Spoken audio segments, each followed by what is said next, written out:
Welcome everybody to the Monster Hunter World discussion.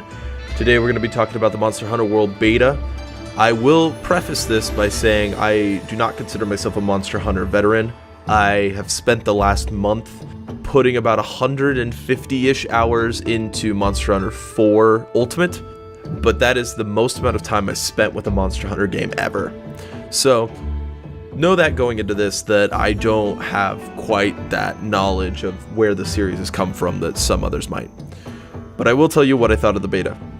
First off, jumping into the beta, you get to make your character, you get to choose your palico. They only give you an option of about 6 people to choose from, male or female, and then 6 different palicos.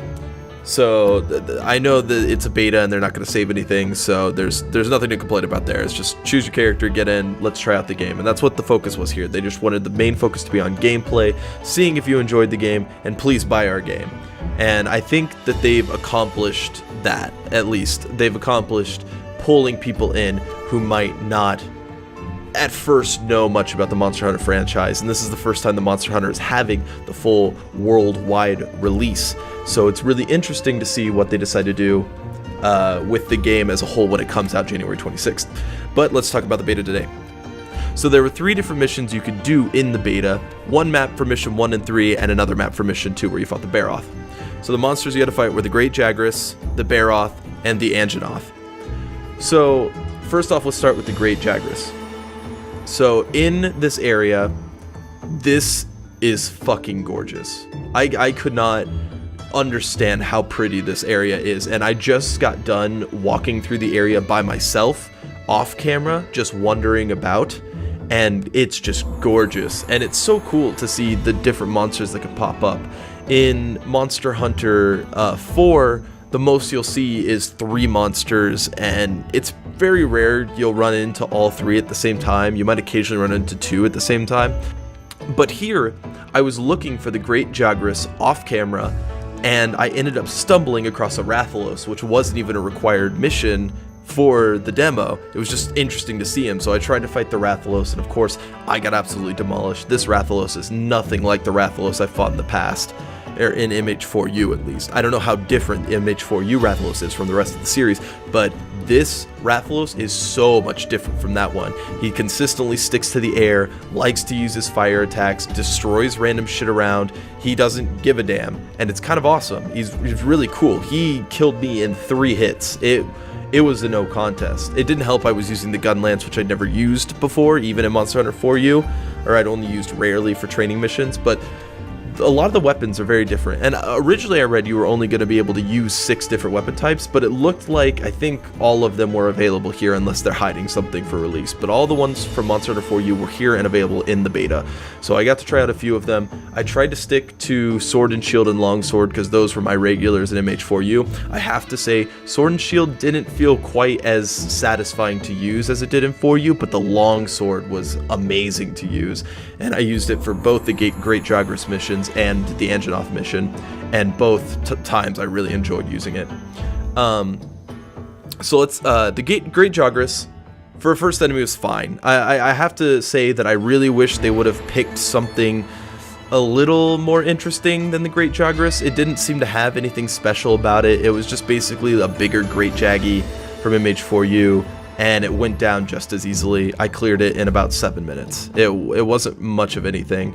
I did get to experiment with the cooking, which is kind of different in this game. It's a lot faster, and it's harder to see the colors. Maybe that's just me, but I found it kind of difficult to see when it was well done and when it was rare and when it was overcooked. So I fooled around with it for a little bit. And then the new tracking system, which is really interesting, and I'm not so sure that I understand it completely.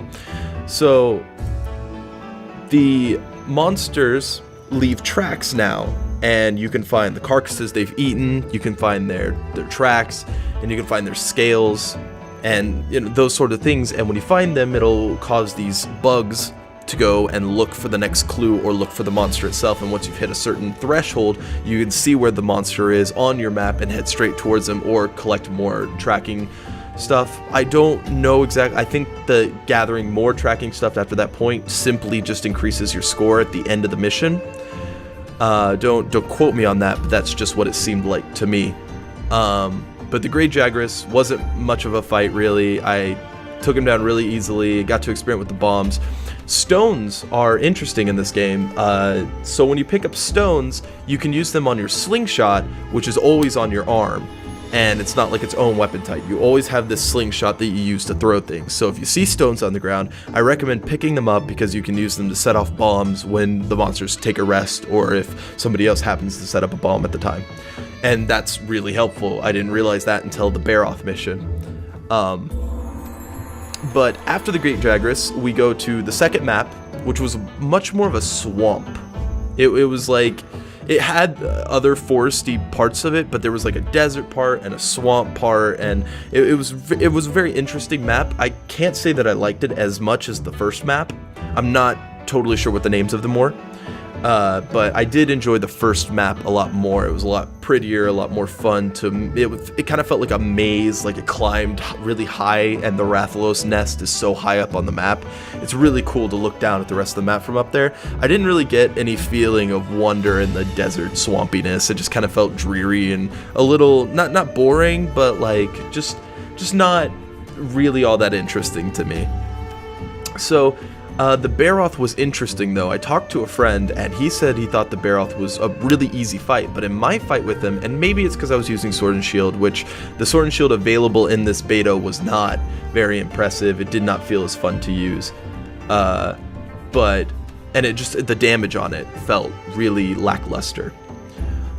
But the Baroth took me forever to kill. I almost ran out of time, and at the end, this weird fish monster showed up. I don't know what it was called. It might be, if it popped up in the gameplay, I'll show it on screen now. But it's weird fish monster showed up, and it kind of scared me, and apparently that's another monster you could probably fight. I knew the Diablos and the Rathalos were available here in the beta, but I don't know what that fish monster was. I really want to go back and look at the footage there. I'm recording this before I've looked at the footage again, so was really interesting. And the Baroth took me forever to kill, and especially at the end there, after I set off the bombs, he got really hyper aggressive and was really throwing his body around, and it was a really interesting fight. But I mounted him like 6 or 7 times, and that's why I want to talk about the mounting system in this game, because it's very different to MH4U. In MH4U, when you mounted something, it gave you a bar, and there was a little bitey guy, and the bitey guy would chase you to the end of the bar, and you had to beat it to the end, and if it got to you, it would knock you off.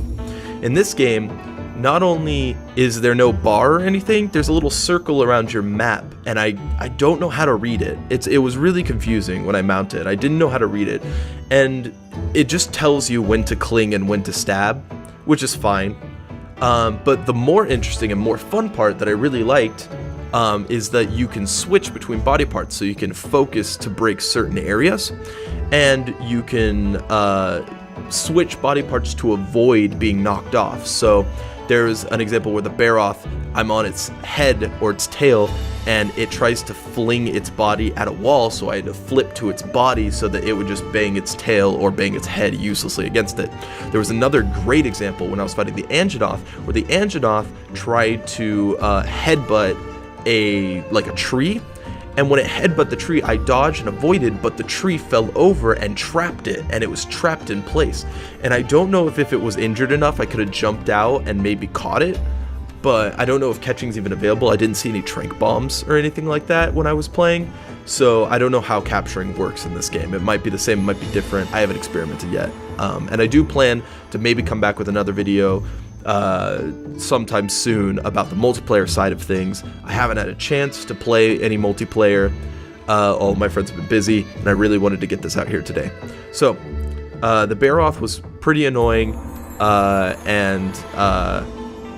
sliding mechanic. I wanted to talk about the sliding mechanic. So, when you're on a sloped area and you're running, your character will begin to slide, and if you press triangle, your character will then do like a classic sword and shield flip up, but with any weapon, it seems like, as far as I know.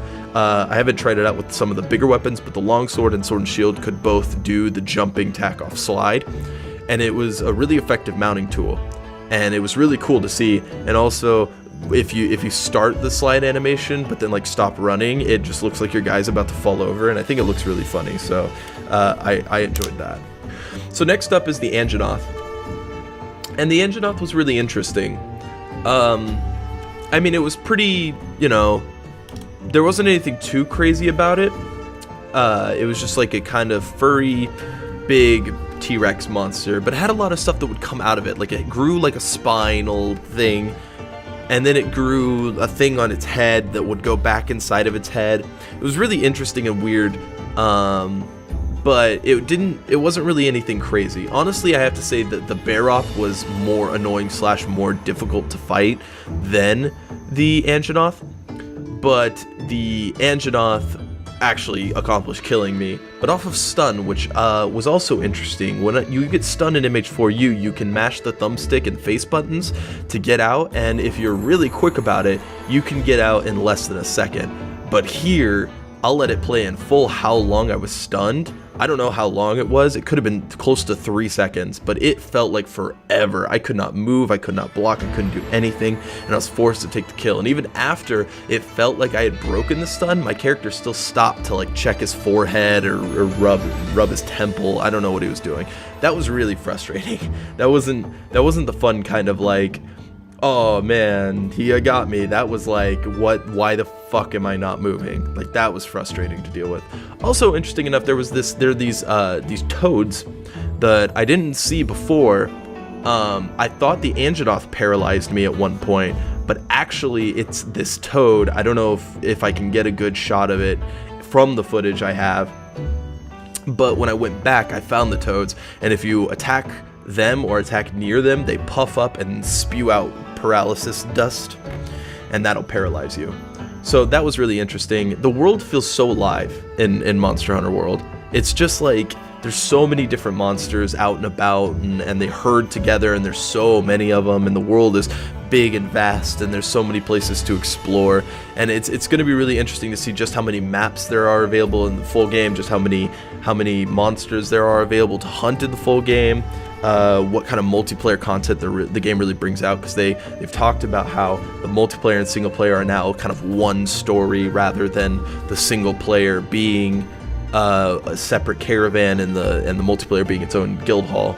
They're kind of converged into one, and that's kind of interesting because it very much so felt like caravan got really, really hard at a point, and guild hall would still be like, if you were at the same point in both, say you're in caravan 10 and you're in guild hall 6 or 7, they felt like guild hall was always just a little bit easier.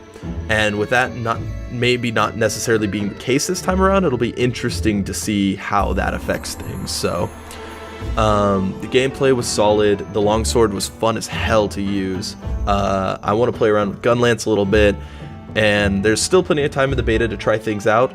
I'll have more thoughts in the future, I'm sure, and some multiplayer footage. I know Monster Hunter sent out a tweet earlier today saying that there were problems with people connecting. I'll have to test that for myself and see how things are going now. Maybe it's been fixed, maybe there's still an issue, but I'm going to try to get some multiplayer footage for you guys, and hopefully you guys enjoy seeing some good old Monster Hunter action. But thanks for listening to my discussion, my kind of review of Monster Hunter World. I'm not going to call it a full-fledged review because I haven't really seen much of the beta, and it's a beta. I don't think I should call it a review. It's just a discussion, talking about what we think of the game. And overall, it's just, it was fun. It was fun. I really want to play some more. I really want to see what the multiplayer's like. So thank you guys for watching, and I hope you all have a nice day.